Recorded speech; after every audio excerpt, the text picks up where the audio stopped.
Okay, ladies and gentlemen, our next film on For Real Movie Club this month is Young Frankenstein, which debuted December 15th, 1974, 10 months after our predecessor in this conversation, Blazing Saddles.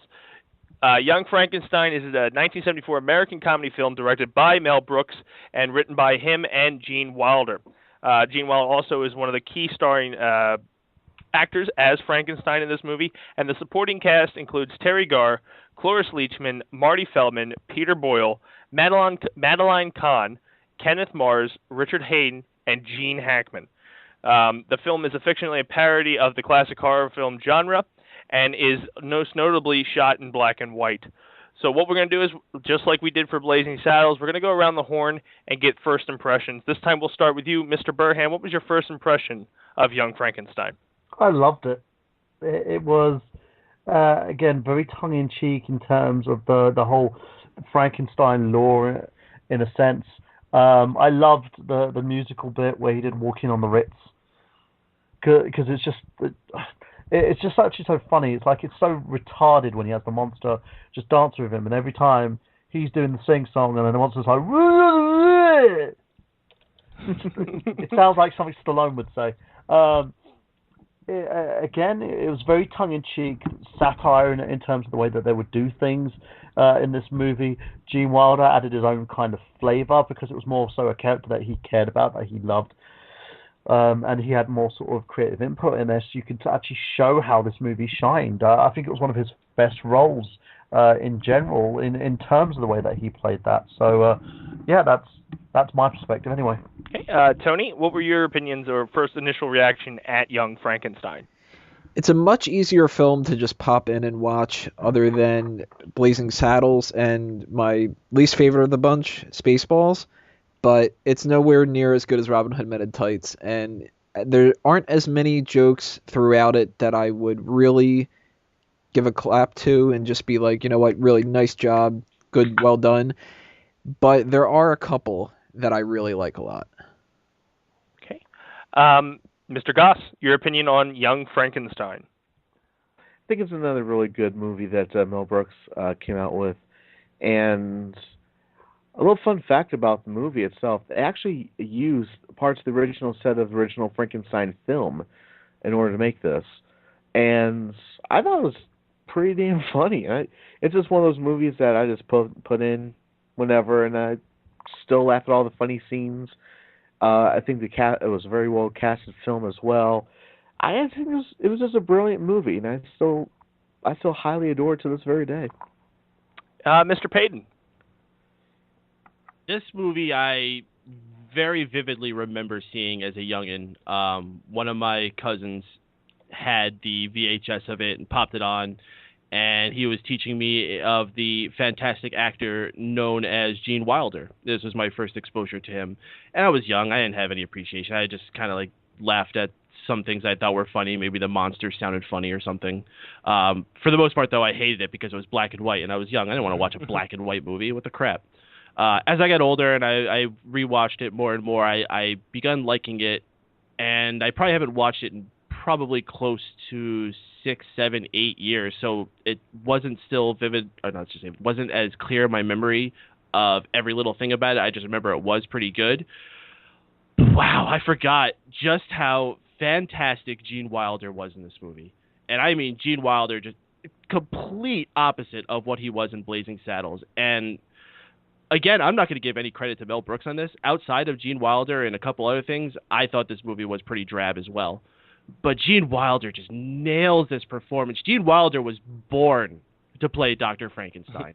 He just took that role to whole new heights. He is by far my favorite Dr. Frankenstein of all time. Maybe Peter Cushing would be the other one I would give in contention for him. But he was just freaking, oh my God, so good. And I guess we're going to do the casting thing too, so I'll get more about it, specifics. But holy shit, he made that movie. So we just say that Gene you had a Frankenstein-gasm? Frankengasm? Yes. Sounds like a horrible children's cereal. a man of a million segues when it comes to Mr. Paden, because one point you touched on in your first initial reaction was the fact that the film is entirely shot in black and white. And of the Mel Brooks films we're talking about tonight, it's the only one that was shot in black and white. So since you got the ball rolling on this conversation, we'll continue rolling on. The black and white, what turned you off about that part of the film? Or why the film was shot that way? I was just young. I didn't like anything black and white. I think the only thing I watched that was black and white was I Love Lucy at that point. I was little. I wanted bright colors and cartoons. I didn't want to watch this old, boring black and white movie from I was 6 years old, so it was like twice of my lifetime before I was born. So and also, I don't want to. And also, he wanted comedic spousal abuse because I Love Lucy had a lot of comedic spousal abuse. The weird thing is, when it comes to black and white, I'm absolutely on Paden's side. I Love Lucy was the only black and white thing I've ever watched as a kid. But we'll go into more detail. Tony, you study this, well, not study, but you're pretty much a good person to talk to when it comes to it. Do you think the black and white added to the film or took away from it? 100% added to it. It's not a movie like Clerks where you can get rid of the black and white element and nothing changes and it actually could have been an upgrade. I think if you take away the black and white from this, then it doesn't have that kind of a feel behind it. They're obviously making a parody of the Frankenstein movies, which were black and white, so having the same environment puts you right into the tone to be able to accept these jokes a lot more. It's a little bit weird if you were to see like a Wizard of Oz parody and it didn't have that Technicolor feel to it. Or if you were watching something from maybe the 90s and it's got modern effects to it. So having the black and white, huge bonus to this movie. Mr. Goss, how did you feel about the black and white, and did it take away from you, give to you, what was your opinion? It didn't take anything away from me, I think, because, at the end of the day, that's how it was designed. It was supposed to be a parody of the Frankenstein movie itself. I think when I first watched it when I was a kid, I really didn't have any problems with black and white movies because I was practically raised on them. So I had no problems with this whatsoever, and I thought it was brilliant. I loved it. The presentation alone was just fantastic. And lastly, Mr. Burhan, your opinions on the black and white filming of this movie? It's black. It's white. Truthfully, I didn't see that it had any issue with it. It's one of those things that if you've seen the original Frankenstein, it kind of wanted to sort of parody that atmosphere. Sort of black and white, very dark, very drab. Sort of has that whole film noirish variety to it. It's one of those things where it doesn't make or break the film in a sense. It adds to it, adds to the tone, adds to the complexity of the characters, even adds to the jokes. So I had no issue with it. It's black and white, here we go. Yay. One focal point that I think is very important for this movie and part of this man's career, not only was this film written by Mel Brooks, his co-writer on this project was Gene Wilder, and as we all know, Gene Wilder is a legend in everybody's mind. And this film itself was huge for him.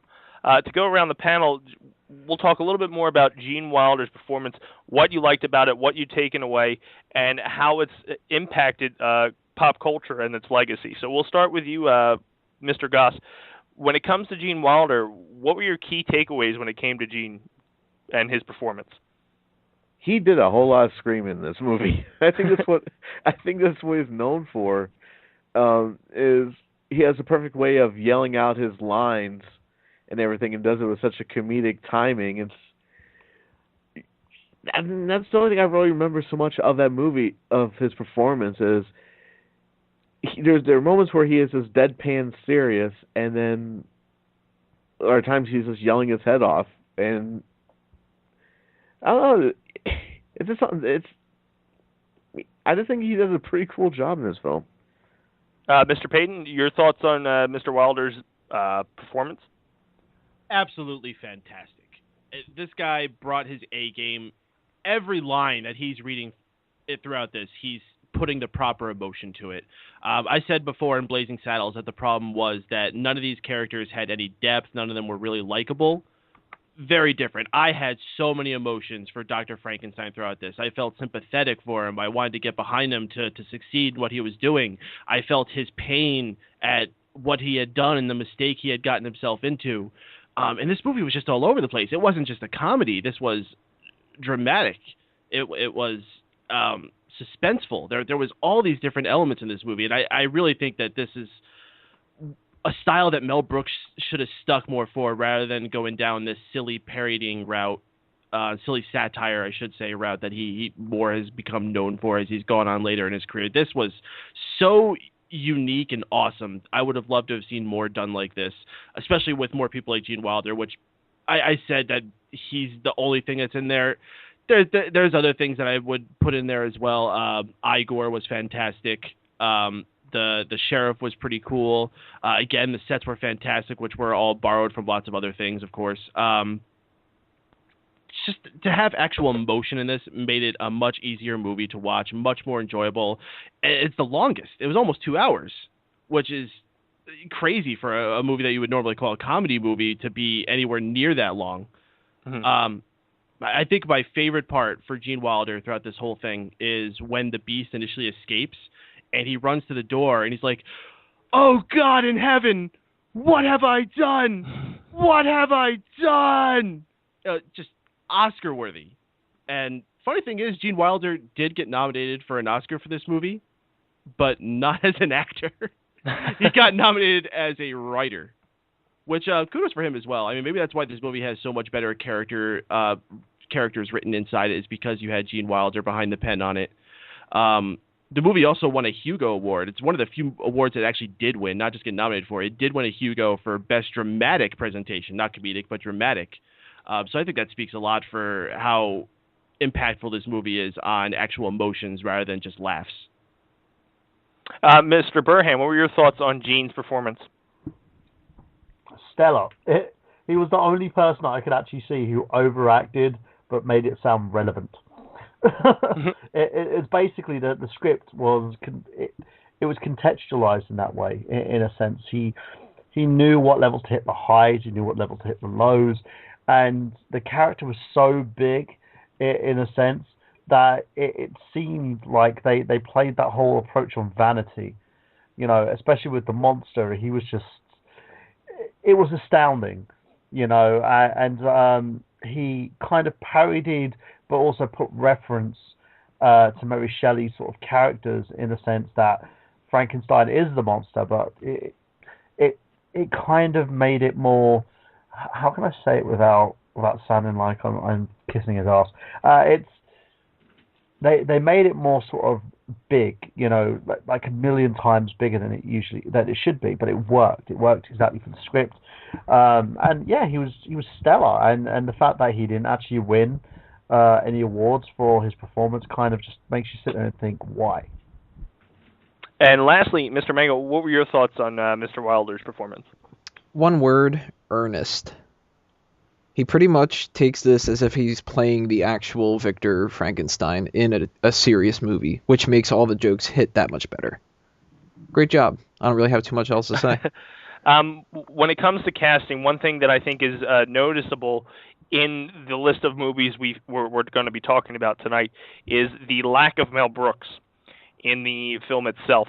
Unlike his previous and subsequent films, Brooks did not appear on screen as himself in Young Frankenstein, though he did record a couple voices and portrayed a German villager in one short scene.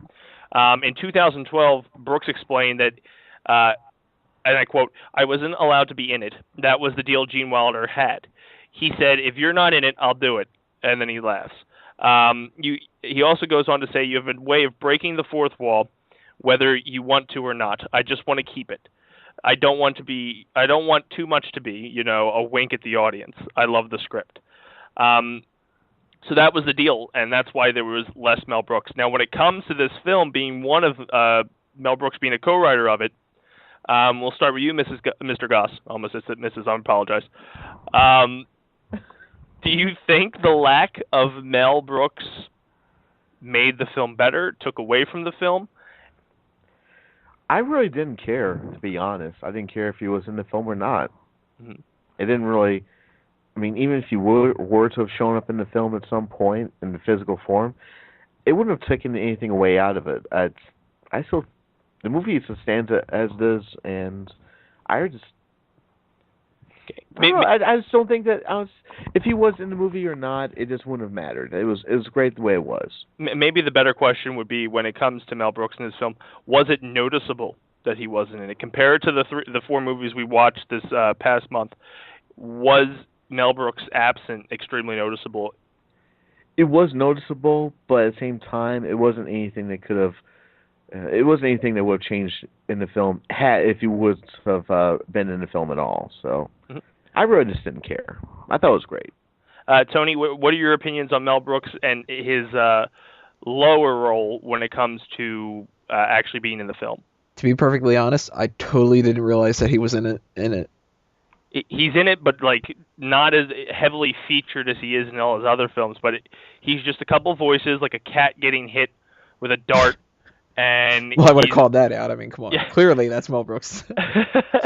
And he did a werewolf in the German Villager. But part of the deal, I guess, he had with Gene was not to be in as much. Do you think it hurt the film? Do you think it made it better? Well, either or.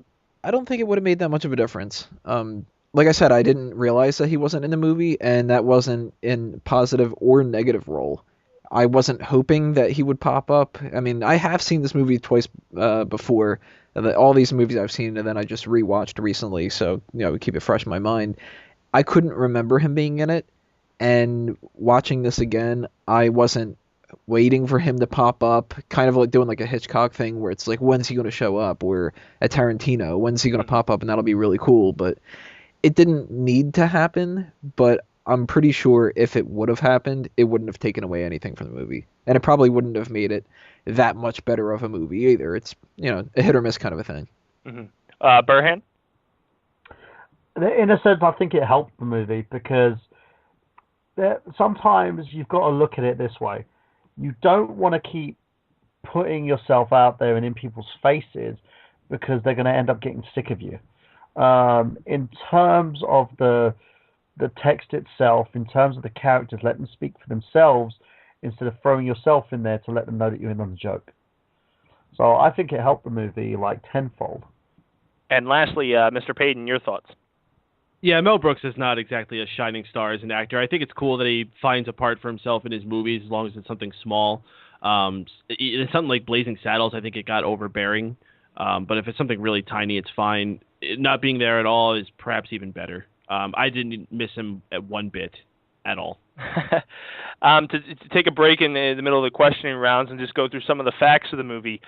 Some of the awards and their nominations were Academy Award for Best Sound, Richard Portman and Gene, can't say his last name, but it starts with can't.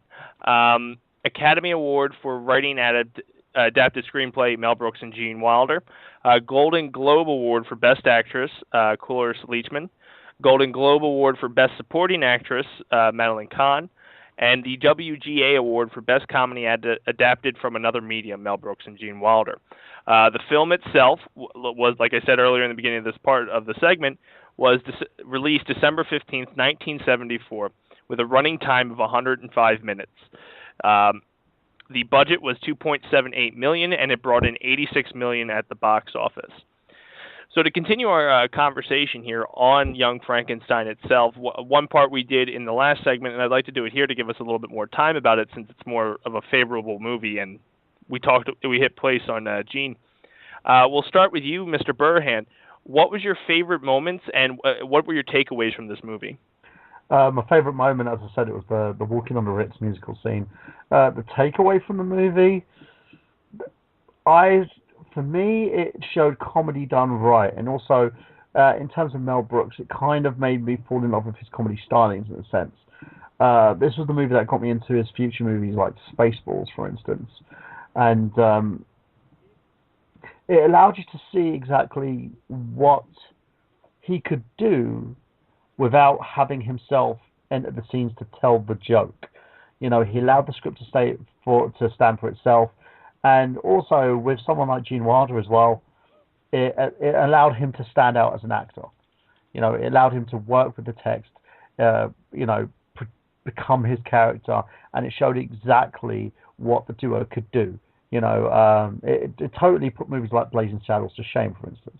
And it also allowed you to see what you could actually do on something which was a modest budget. It made a lot of money for a film that wasn't actually, nowadays you're spending like 200 million on movies just to make it look nice or to add loads of special effects. With this, they allowed the story doing the talking. Okay, Mr. Paden, what was your thoughts, favorite moment, takeaway from Young Frankenstein?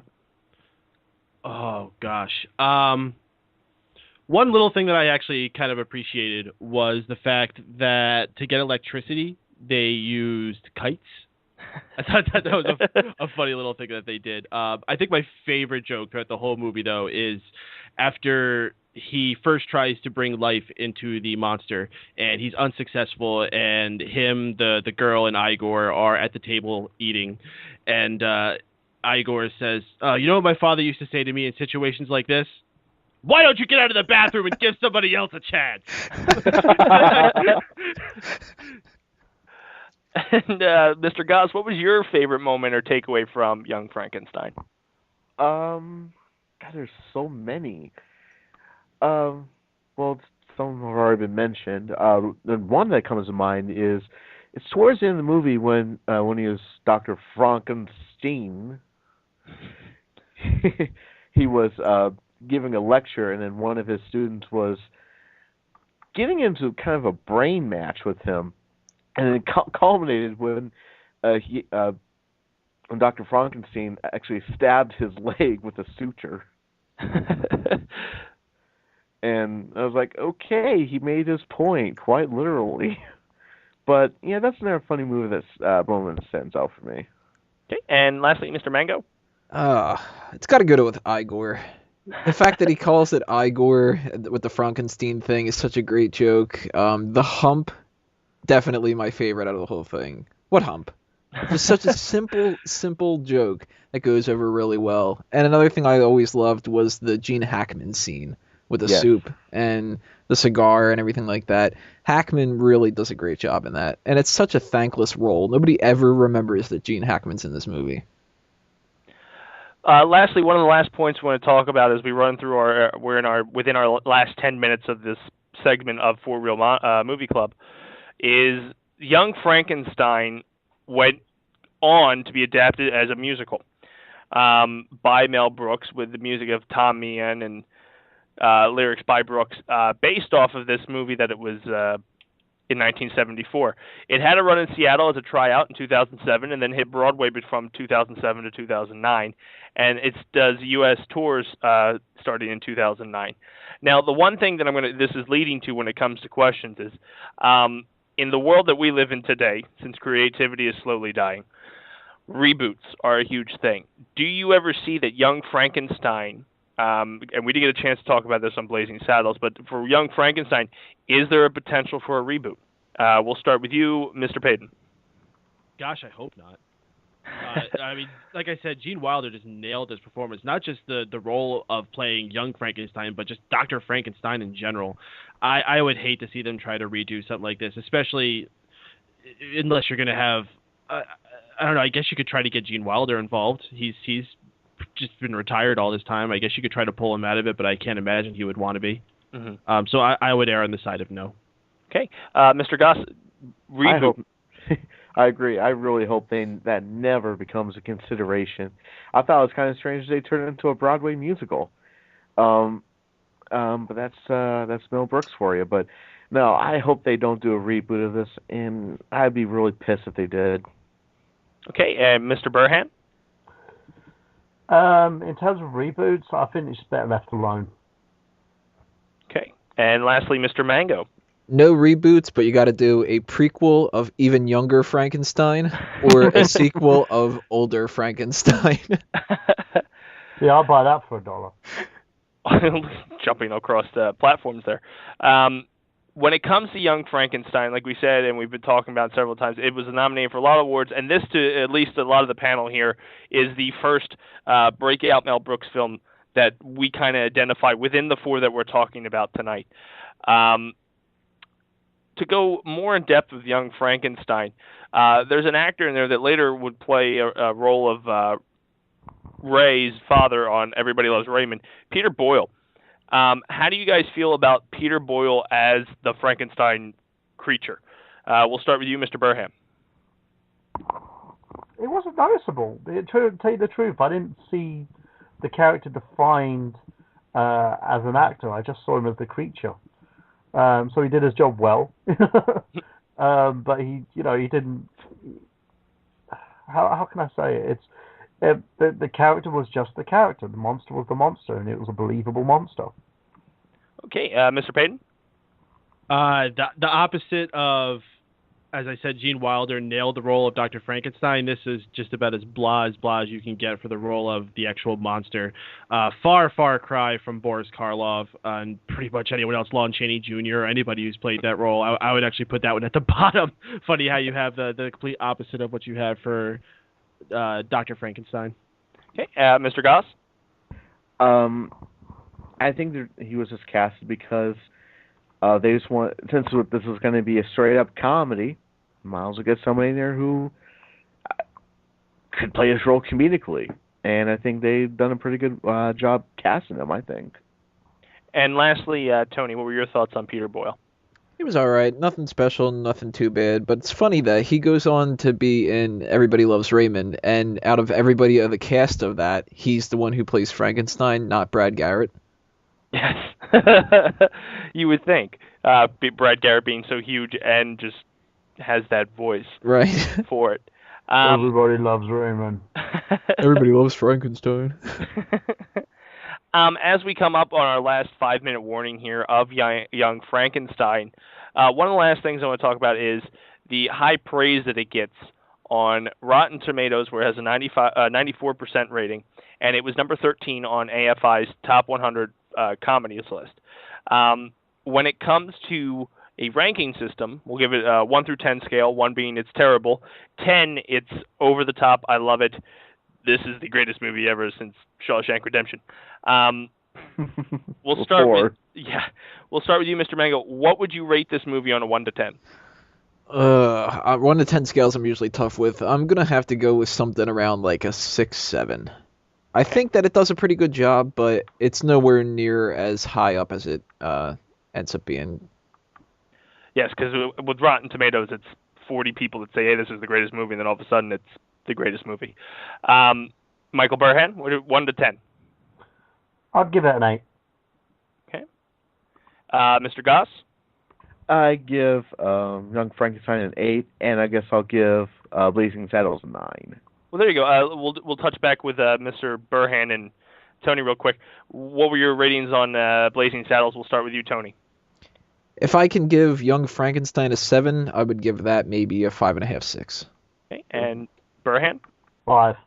Okay, and lastly, Mr. Paden, what was your rating for on a scale of 1 to 10, Young Frankenstein? My goodness. Well, Gene Wilder's performance gets a 10. The movie overall, I would give it I would give it a solid 7.5, 8. I would say if I could do halves, 7.5. If I can't do halves, then I would round it up to 8. Okay, and Blazing Saddles, since we weren't able to get it into the last segment. Oh my freaking god! I would say a 3 is generous. Ooh. So as we can see, so far in the For Real Movie Club, Young Frankenstein ranks a lot higher than Blazing Saddles. And we're going to round down our second segment for Real Movie Club. And just take a moment to let you guys know that you should check out all the programming here on Mega Powers Radio. Wednesdays at 8 p.m. Eastern Time, you can find the Dace Man Show. You can find the Sports Talk Show every Saturday night, and the Raw Post show following immediately after Monday Night Raw on Mondays nights. So that's the next show on this network tomorrow. Since we have 2 minutes left, I'd like to give a few minutes or a few moments to each guest here to plug the things that they may have. We'll start with you, Mr. Paden. Well, as you're plugging things that are going on this week on Mega Powers Radio, not just on Monday night, we're going to be talking wrestling after the Raw show. We're going to be doing a tribute to the Ultimate Warrior on Tuesday. Very tragically, the Ultimate Warrior passed away directly after being inducted into the Hall of Fame last weekend. It's truly a bizarre story. Only in the world of wrestling can something like this go down. So we're going to be having a show starting at 8 p.m. this Tuesday night where we're going to be talking about all of our favorite Warrior memories. We're going to be handpicking a few matches to talk about. So if you're a Warrior fan, or if you just want to hear the same cast of people that you usually hear on Mega Powers Radio talking about the Ultimate Warrior, it's going to be a raucousy time. So tune in there. That's what I'll stick with for now. Okay, Mr. Goss, what do you have, real quick? Let's see. Wednesday nights, I'm on your show, The Chris Dace Show, 8 p.m. Eastern, 7 p.m. Central, here on Mega Powers Radio, and you can find me on youtube.com/rosecoloredreviews and youtube.com/rosecoloredletsplay. And Mr. Burhan?